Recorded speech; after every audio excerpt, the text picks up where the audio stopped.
sou a Lucia Arantes, eu trabalho com uma terapia diferenciada, com equipamentos de alta tecnologia. Esses equipamentos eles fazem biorressonância, que ajudam o seu corpo a se reequilibrar através das ondas eletromagnéticas do corpo. Então ele faz como se fosse um scan, um mapeamento do teu corpo, consegue captar tanto o nível físico, mental, emocional e energético. A gente capta tudo. Como é um equipamento de inteligência artificial, ele consegue, ele mesmo, o próprio sistema, fazer esse rastreamento e me dar a tua necessidade daquele momento. Qual terapia seria mais interessante para você tratar? E óbvio, né? Nós somos seres extremamente complexos e únicos. Cada um de nós é único nesse planeta. E por isso eu também consigo fazer essa terapia à distância. Quando a gente coloca lá no sistema o teu nome, a tua data de nascimento, a cidade que você nasceu, a cidade que você está, ele capta a tua frequência. E é muito interessante porque quando a gente começa a fazer a sessão, vão aparecendo informações que o índice de acerto do equipamento, para vocês terem uma ideia, é de 85% a 95%. É um índice muito alto. E eu já tive vários relatos de pessoas, às vezes, com dor em casa. A gente começa a fazer a sessão, quando termina, a pessoa está mais aliviada, está se sentindo muito melhor. Quando a gente conecta com esses equipamentos, eles modificam o nosso campo. Então, é muito interessante, é um trabalho diferenciado. Eu tenho alguns tipos de equipamentos de biorressonância.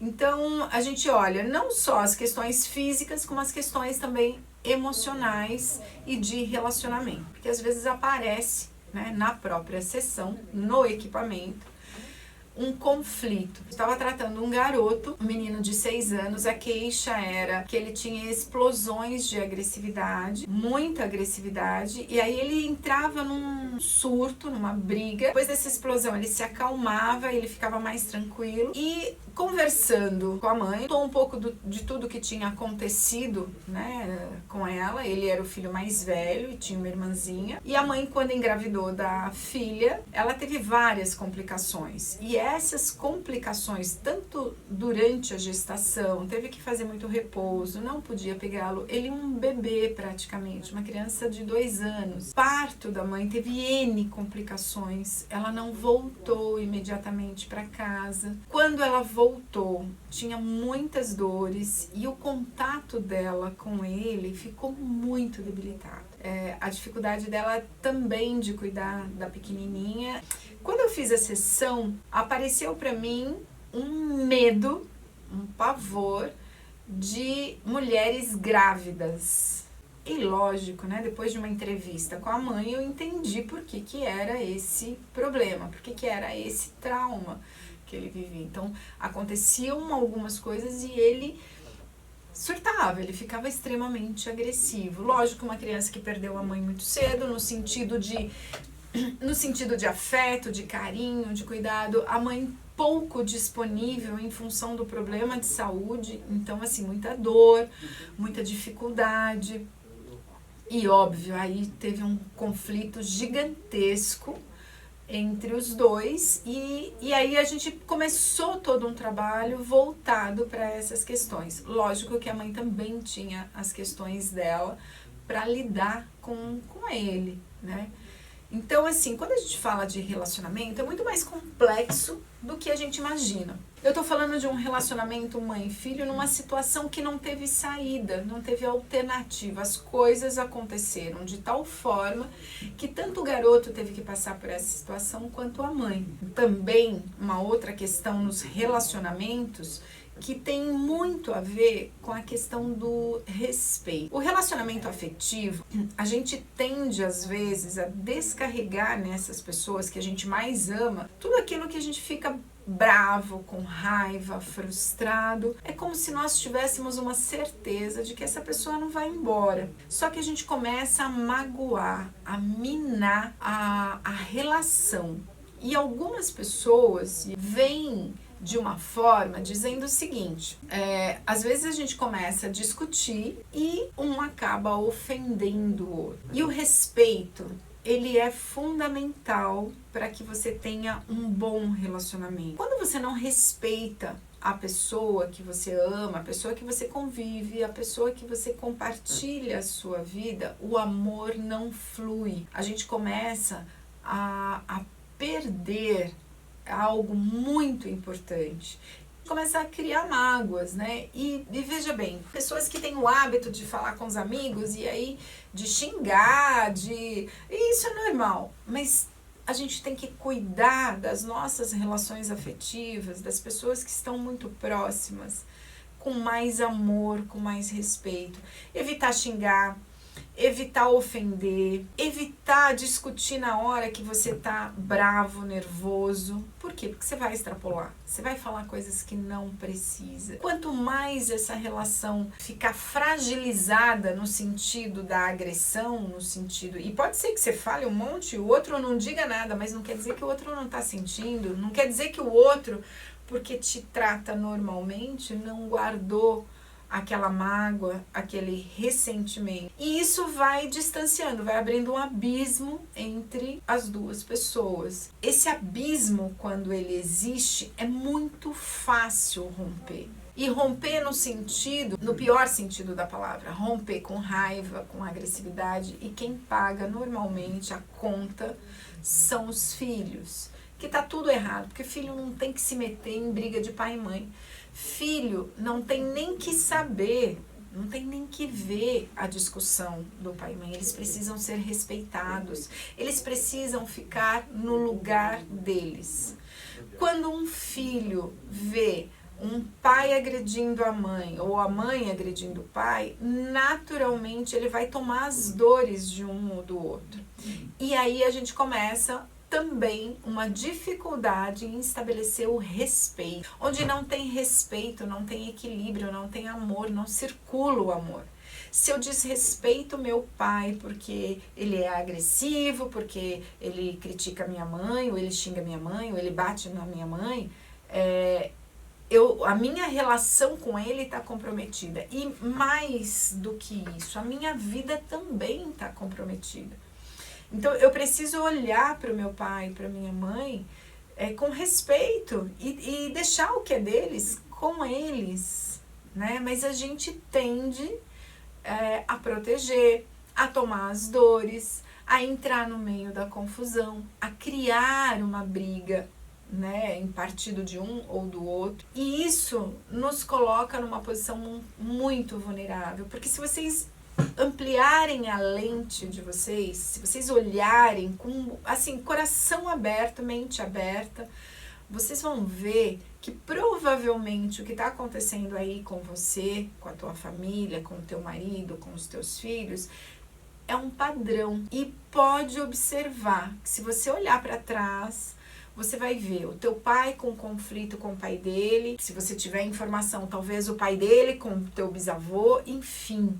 Você vai ver que é um padrão que se perpetua. A nossa tendência a repetir esses padrões é muito forte. Que está no nosso código genético. Você vem com essa herança. Você vem com uma herança da família. Queira ou não, goste ou não, muitas vezes a gente nega o pai ou a mãe porque não suporta o que eles fazem. E aí qual é a nossa postura? Eu não vou fazer nada do que a minha mãe faz. Do jeito que a minha mãe faz, eu não vou fazer. E a gente tenta fazer o oposto. E na medida em que a gente vai educando os nossos filhos, nós vamos percebendo também que a gente faz muita coisa que a nossa mãe fazia e a gente não gostava. Porque é um padrão, porque a energia das mulheres da minha família estão no meu campo, fazem parte de mim. Consciente ou inconscientemente, eu vou respeitar e honrar isso fazendo igual, queira ou não, goste ou não. É absurdo isso que eu tô falando. Tem uma característica que eu não gosto da minha mãe e de repente eu me percebo fazendo exatamente aquilo. Eu não controlo, é algo maior que eu. Quanto mais eu detesto aquela característica ou aquela pessoa, quanto mais conflito eu tenho, mais grudado eu estou na pessoa. quando eu olho de frente a pessoa, quando eu tenho a capacidade de entender, de aceitar, de tomar aquilo sem julgamento, sem avaliação, sem crítica, de olhar minha mãe como ela realmente é, olhar o meu pai como ele realmente é, cheio de defeitos, mas também tem um monte de qualidades. E tudo bem, e tá tudo bem. Se eu tiver essa abertura, essa capacidade, essa consciência e principalmente respeitar e ficar no meu lugar de filha, com certeza eu vou me distanciando desses padrões. Quanto mais raiva, quanto mais revolta, eu estarei mais próxima desses padrões. Eu vou ter comportamentos muito semelhantes àqueles que eu critico, àqueles que eu sempre recriminei. Por quê? Porque é inconsciente. Quando eu vejo, eu já estou falando, eu já estou fazendo. O que eu quero dizer para você é o seguinte. Uma das coisas que a gente precisa ter muito claro, né, é não tomar partido. Você não sabe, você não tem como avaliar o que está acontecendo. Tanto com uma pessoa ou com a outra, com seu pai ou com a sua mãe, ou com... Às vezes acontece dos pais se envolverem na vida do filho. O filho já está casado, o filho já está seguindo lá o caminho dele. E a mãe acha, ou o pai acha, que ele tem que agir dessa ou daquela forma. Também não tem. O filho está seguindo a história dele, né? E a gente tem que soltar também, a gente tem que liberar, a gente tem que deixar fluir, porque essa é a vida. A gente só cresce quando a gente está consciente do que a gente está fazendo conosco. E principalmente respeitando o outro. Às vezes você vê uma cena, né? Eu vou dar um exemplo. Esses dias no consultório eu atendi a mãe de uma pessoa que tinha uma profissão, casada com um médico. Ela adoeceu, ela se distanciou, ela excluiu a mãe da vida dela, dessa nova família que ela constituiu com o marido. O marido já tinha um outro casamento, e nesse segundo casamento não tiveram filhos. E marido branco, a mulher mais mulata, a mãe mais mulata, e a mãe sempre achou que a filha, de alguma forma, tinha vergonha, enfim, era uma família mais humilde, mais pobre, enfim. Mas ok, a mãe respeitou, manteve a distância, de acordo com o que a filha estabelecia, e a mãe me trouxe uma preocupação absurda com a filha, porque ela estava muito doente. Doente a ponto da perna estar gangrenando. O marido médico. E aí você fica assim, poxa, mas se a pessoa é médica, como é que deixa a mulher nesse estado, em casa, sozinha, né? E a mãe soube porque a filha pediu ajuda para outra irmã. E a mãe soube por esse intermédio, foi visitar a filha num hospital, num corredor, porque a filha não tinha convênio médico. A mãe não tinha a menor ideia do que estava acontecendo na vida da filha e ela estava muito aflita, né? E é compreensível isso, é muito compreensível que ela estivesse extremamente aflita, preocupada, angustiada, não só com a saúde física, mas com a saúde psicológica e emocional da filha. E aí, quando a gente ouve uma história dessa, a primeira coisa que dá é uma sensação muito ruim de querer julgar esse marido, de querer criticar esse marido, de onde já se viu esse cara deixar essa mulher desse jeito. Esse padrão é que a gente precisa interromper. A gente não tem conhecimento, a gente não sabe o que está acontecendo. A gente precisa ouvir e, com muito amor, respeitar o que está acontecendo. E lindo, porque essa mãe, independente da aflição, da dor, da angústia que ela estava vivendo, ela estava respeitando o desejo da filha, que era que ela não se envolvesse com absolutamente nada. Então, assim, é difícil não julgar, Mas é isso que a gente tem que praticar. E quando você julga, o que que acontece? Você se conecta com aquele problema, você se conecta com a raiva, né? E aquilo fica instigando, né? E você passa um tempo, você lembra da história, você fala, nossa, aquela pessoa... Você está conectado com aquilo. Aquilo não é seu. Você tem, no mínimo, que mandar muito amor, muito respeito para essas pessoas. Aí sim, você está fazendo a tua parte. Aí você está ficando no seu lugar. Tem gente, né, que se coloca no lugar de ter que ajudar, de ter que fazer, de ter que levar. Não. Você só faz isso se a pessoa pedir, se a pessoa solicitar. Aí você faz, senão você fica no teu lugar.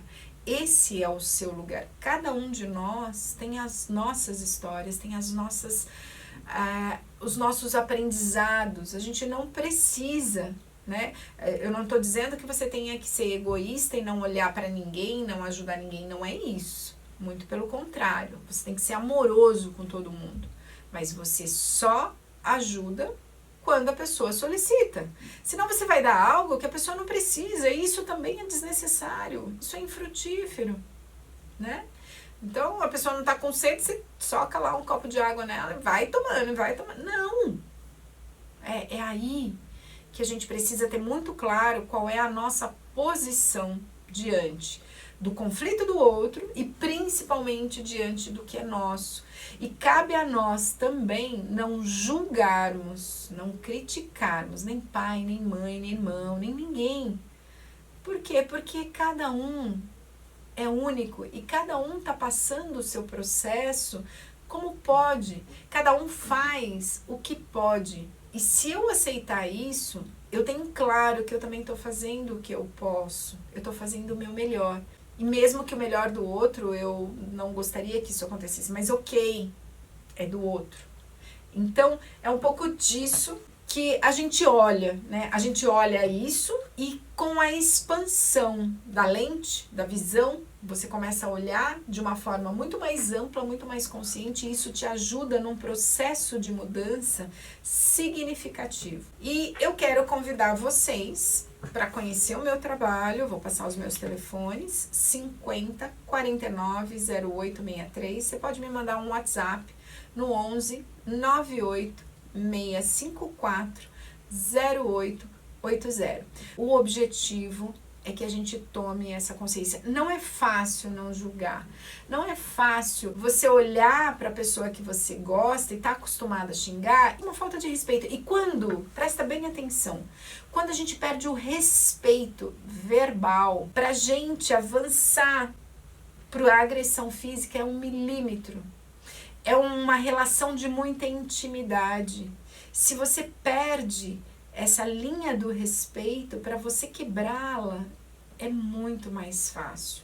Então não aceite ser ofendida, ser xingada, ser humilhada, mas também não faça isso. Esse não é um tipo de relação saudável para ninguém, nem você com a pessoa que você ama, com o teu marido, que o objetivo é que vocês tenham um equilíbrio, né? Nem ele é maior que você, nem você é maior que ele. Em algumas coisas ele se sobressai, se destaca, porque ele conhece mais, em outras coisas é você que se destaca. Assim vale para o seu filho, para sua mãe, para o seu pai, assim vale para qualquer pessoa.